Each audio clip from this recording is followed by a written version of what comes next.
जब Mrs universe के platform पे जब जाना पड़ा तो वहाँ पे ये 7 डेज का एक फंक्शन था, मतलब ओवरऑल ये सब कुछ वहाँ पे प्री प्लान किया हुआ था। फिर वहाँ पे हम लोग जब गए तो पहले दिन हम लोगों को मीट एंड ग्रीट हुआ, वेलकम डिनर था हम लोगों का फर्स्ट डे। फिर सेकेंड डे हम लोगों को सिटी टूर करवाया गया, रात में फिर हम लोगों को कराओके हुआ। उसके बाद में थर्ड डे हम लोगों को शॉपिंग के लिए लेकर गए। फिर उसके बाद में शाम में ऐसे ही लोग बैठे थे और बातें कर रहे थे। उसके बाद में फोर्थ डे हम लोगों का जो हुआ वो हमारा डोमेस्टिक वायलेंस का एक फोरम था, जिसके ऊपर महिलाओं के ऊपर जो अत्याचार होते हैं उसको लेकर लोगों ने अलग अलग कंट्री से लोगों ने वहाँ पे अपने अपने थॉट्स रखे हुए थे कि कैसे लोगों के साथ में कोई प्रॉब्लम। मेरा एक बेटा है 7 ईयर का, तो एक्चुअली उसने ही मुझे इसके लिए बहुत ये किया है कि मम्मा वो मतलब ऐसे लोगों को बोलता था कि मेरी मम्मा तो प्रिंसेस है। तो एक दिन ऐसे ही हुआ कि बाजू के हमारी एक आंटी आई और वो मुझे देखने लगे, तो बोले कि आपका बेटा बोल रहा है कि मेरी मम्मा प्रिंसेस दिख रही है, आप चलो प्रिंसेस को देखने के लिए। तो वो आए, उन्होंने मुझे देखा, तो उन्होंने मेरी बेटी को कहा जब वो 2 साल का था कि हाँ वाकई आपकी मम्मा तो प्रिंसेस है। तो फिर उसे ऐसा लगा कि मम्मा प्रिंसेस तो क्राउन पहनती है, मतलब आजकल के बच्चे तो इतने स्मार्ट है कि उनको सब कुछ समझ में आता है। तो इसे कि मम्मा प्रिंसेस तो क्राउन पहनती है, तो आप क्राउन पहनो। तो मैंने कहा बेटा क्राउन ऐसे नहीं पहना जाता है, क्राउन के लिए ना प्रॉपर एक स्टेप होती है कि आपको प्रेजेंट करना होता है, उसमें आपको क्राउनिंग किया जाता है, तो आपको उसकी वैल्यू जब ज़्यादा अच्छे से समझ में आती है। तो उसने मुझे बहुत ये किया वो किया, मम्मा आप जाओ आप करो। तो एक 2 साल का बच्चा जब अपनी मम्मी को इन सब चीज़ों के लिए इंस्पायर करता है तो ऑब्वियस है कि आपको एक लगता है कि एक स्टेप पे कि हाँ हमें करना चाहिए। तो बस उसने मुझे फोन किया, मेरे फैमिली वालों ने सपोर्ट किया, मेरी डॉटर भी है 3 साल की। तो ये मेरे बच्चों को देखते हुए मुझे ऐसा लगा कि मुझे करना चाहिए। आज मेरी बेटी 3 साल की है, बट मुझे बोलती है मेरी मम्मा मिसेस यूनिवर्स बन के आई, मम्मा मुझे मिस यूनिवर्स बनना है। तो मुझे बहुत प्राउड फील होता है कि बच्चे अपनी माँ को देखकर जब सीखते हैं तो उनको कुछ लगता है कि हमें आगे कुछ करना चाहिए और हमें आगे बढ़ना चाहिए, अपनी मम्मा जैसे बनना चाहिए। तो मेरे बच्चों के साथ में ये जो भी जर्नी थी बहुत अच्छी थी। बच्चों को छोड़कर जाना इतना आसान नहीं होता है, लेकिन अगर घर में आपकी सपोर्ट है तो डेफिनेटली आप ये सब चीज़ें कर सकते हो और ये चीज़ें बहुत ईजी हो जाती है। और साथ में पति का साथ होना सबसे इम्पोर्टेंट होता है।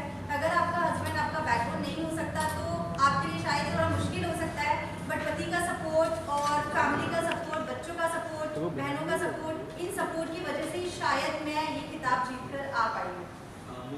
ये देखकर ही वो चीज़ें डिसाइड होती है। तो मैंने अभी जैसे आप लोगों को बताया कि ये एक लाइक 7 डेज का एक फंक्शन होता है जिसमें सारा सब कुछ करवाया जाता है, नेशनल कॉलेज और सारे राउंड होते हैं, सबटाइटल बोर्डिंग और डोमेस्टिक फोरम। तो मैं आपको एक चीज़ और बताना चाहूँगी, डोमेस्टिक फोरम इट्स लाइक कि जैसे घरेलू हिंसा के ऊपर जैसे बात करते हैं, हर कोई इस पर बात करने के लिए कतराता है, लेकिन वहाँ पे ये जो हमको स्टेज मिला था डोमेस्टिक वायलेंस के लिए, तो ये बहुत बड़ा स्टेज था। बिकॉज मुझे ऐसा लगता है जो मैंने किया था मेरा था सेल्फ डिफेंस। तो मुझे ऐसा लगता है कि आने वाली हर पीढ़ी ने अपने बच्चों को सेल्फ डिफेंस सिखाना चाहिए। तो मुझे ऐसा लगता है कि शायद मेरा ये जो ये था एक मेरा जो टॉपिक था ये सबसे अलग था। बिकॉज हर कोई अपने बारे में बता रहा है, अपने घर के बारे में बता रहा है, अपने पति के बारे में बता रहा है, अपने फादर के बारे में बता रहा है, कोई आस पड़ोस के लोगों के बारे में बता रहा है, बट ये कोई नहीं बताना चाहता कि इसका सोल्यूशन क्या है। तो मुझे ऐसा लगता है कि इसके लिए सबसे बड़ा जो सोल्यूशन है वो है सेल्फ डिफेंस का। तो मुझे ऐसा लगता है कि बच्चों को आने वाली अपनी पीढ़ी को हर माँ बाप ने अपने बच्चों को सेल्फ डिफेंस की एजुकेशन देना ही चाहिए, सेल्फ डिफेंस उन्हें सिखाना ही चाहिए। तो बस मेरा भी कुछ ये भी था, तो शायद जजर्स को हो सकता है वो चीज़ें अच्छी लगी होगी। तो बस मैंने ये सब किया, ये जर्नी बहुत अच्छी थी मेरी ओवरऑल, और बाकी तो आप लोगों के सामने मैं बैठी हूँ। सफल हो गई ऐसा महसूस होता है। 2016 में जब मैंने मिसेस इंडिया में पार्ट लिया था तब तो मैं मिसेस वर्ल्ड का क्राउन जीतकर इंडिया में नहीं ला पाई थी, पर मेरा सफ़र, मेरी जर्नी तभी ही शुरू हो गई थी। 2016 से मेरी मेहनत जारी थी और हर दिन मेरी यही कोशिश थी कि इंटरनेशनल क्राउन इंडिया में आना चाहिए। इसलिए नहीं क्योंकि मेरी जिद थी, पर इसलिए क्योंकि मुझे पता था कि भारत में हर वो खासियत है, हर वो कैपेबिलिटी है कि भारत हर एक ताज पहन सकता है। वहीं से मेरा सफ़र शुरू हुआ। नवदीप कौर जब मिसेस वर्ल्ड गई थी तब नवदीप कौर ने बेस्ट नेशनल कॉस्ट्यूम का अवार्ड जीता। उसके बाद चाहत दलाल जब मिसेस गैलेक्सी के लिए गई तो चाहत दलाल हमारा मेन विनर मिसेस गैलेक्सी का क्राउन जीत कर आई, जो पहली बार इंडिया को मिला। सरगम कौशल गई, सरगम कौशल ने भी मिसेस वर्ल्ड का क्राउन जीता। और और आज जब जोया मिसेस यूनिवर्स का 3rd रनर अप का क्राउन जीत कर आई है, फिर से आप आए हो, हमें सहारने आए हो, हमारा स्वागत करने आए हो, तो आप लोगों का सपोर्ट भी बहुत अच्छा लगता है, बहुत मेजर रोल प्ले करता है। बस आगे कामना है कि हम इसी तरीके से जो सीढ़ियाँ हैं वो ऊपर ऊपर और ऊपर चढ़ते जाएँ और बड़े बड़े और क्राउन इंडिया में लाएँ। स्मॉल टाउन का स्मॉल टाउन गर्ल बोलूँगी, जैसे हम MC स्टैंड को बी टाउन बोलते हैं, तो ये हमारे लिए स्मॉल टाउन है। ये देखने जाते हैं माइनॉरिटी कम्युनिटी से भी हैं, ये इनके फैमिली में या इनकी कम्युनिटी में अलग तरीके के रेस्ट्रिक्शंस होते हैं।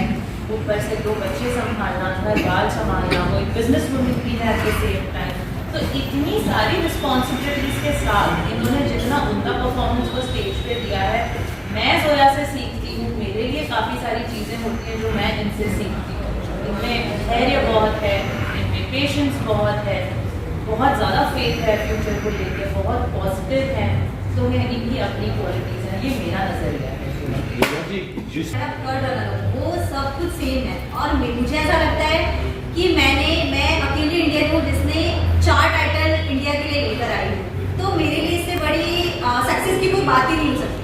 और रही बात मेरे फ्यूचर की, तो मेरा फ्यूचर ऐसा है कि मेरा एक कारा फाउंडेशन है, मैं एक फाउंडेशन की ओनर हूँ।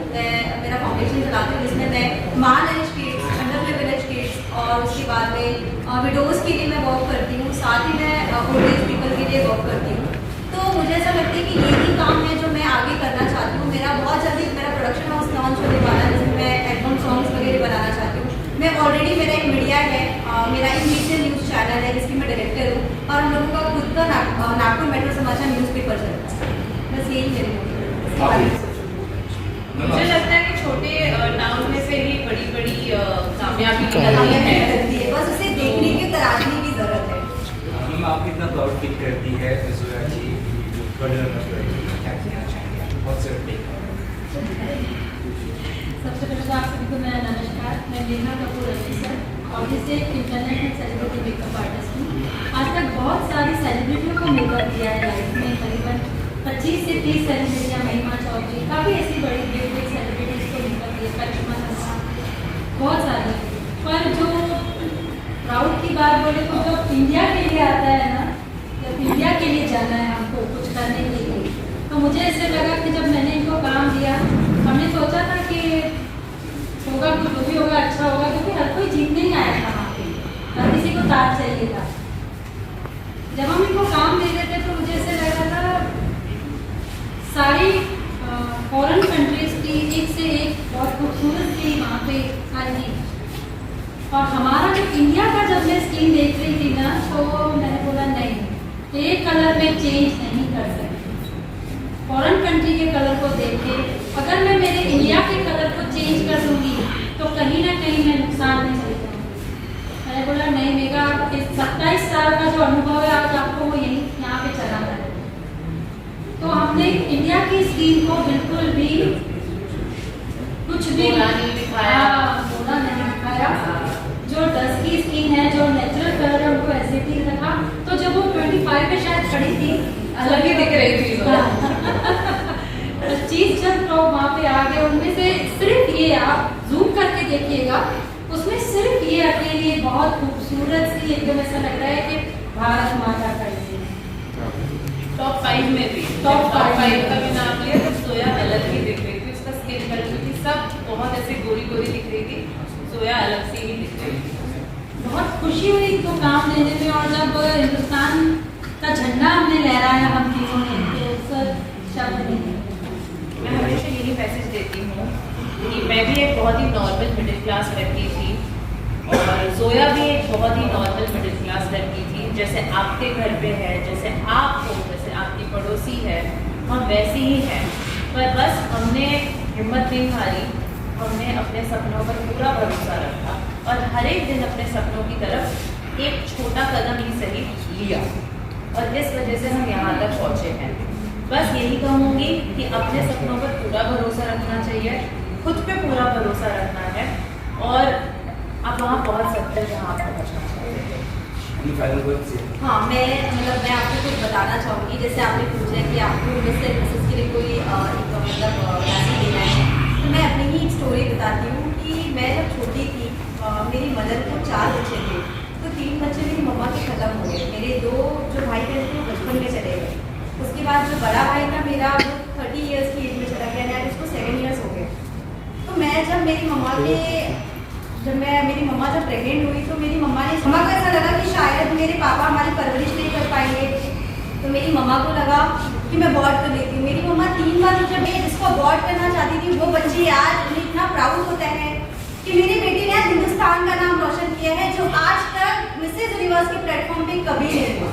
तो मुझे इस चीज़ पे बहुत प्राउड है। और हर मिस और मिसेस को मेरा ये मैसेज है कि अगर आप कभी भी आपको लगता है कि आपको ये स्टेज पे आके खड़ा होना है, आज आपको अपनी जर्नी स्टार्ट करना है। जर्नी स्टार्ट करने के लिए कोई एज नहीं होती, आप किसी भी एज में अपनी जर्नी स्टार्ट कर सकते हो।